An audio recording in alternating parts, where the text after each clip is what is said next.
उपमुख्यमंत्री देवेंद्र फडणवीस यांनी नागपुरात संघ कार्यालयामध्ये भेट दिल्यानंतर फडणवीस भाजपचे राष्ट्रीय अध्यक्ष होणार असल्याची चर्चा रंगली।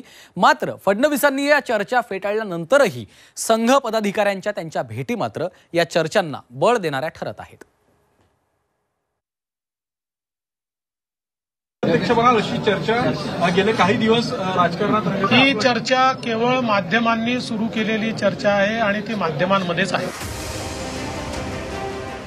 राज्याचे उपमुख्यमंत्री देवेंद्र फडणवीस पुन्हा एकदा संघ मुख्यालयात पोहोचले। फडणवीसांनी संघाच्या कार्यालयात एका ज्येष्ठ पदाधिकाऱ्यांची भेट घेतल्याची माहिती आहे।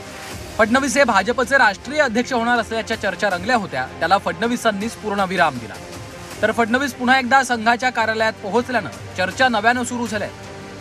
गेल्या महिनाभरात फडणवीस वारंवार संघाच्या कार्यालयाला भेटी देत आहेत आणि या भेटीगाठी भविष्यातल्या राजकारणासाठी महत्त्वाच्या मानल्या जात आहेत। 3 ऑगस्ट 2024 रोजी फडणवीसांनी संघाच्या रेशीमबाग स्मृती मंदिरात वरिष्ठ अधिकाऱ्यांची भेट घेतली। 5 जुलै 2024 रोजी फडणवीसांनी सरसंघचालक डॉक्टर मोहन भागवतांची भेट घेतली आणि दोघांमध्ये बराच वेळ चर्चा झाली। 6 जून 2024 रोजी संघाच्या वरिष्ठ अधिकाऱ्यांची फडणवीसांच्या निवासस्थानी 2 तास चर्चा झाली। महाराष्ट्रात भाजपला लोकसभा निवडणुकीत अपेक्षित यश मिळालं नाही। संघानेही मोदी सरकारच्या कार्यशैलीवर नाराजी व्यक्त केली। यानंतर भाजपावर पुन्हा आपली पकड मजबूत करण्यासाठी संघाला त्यांच्या जवळचा नेता हवाय।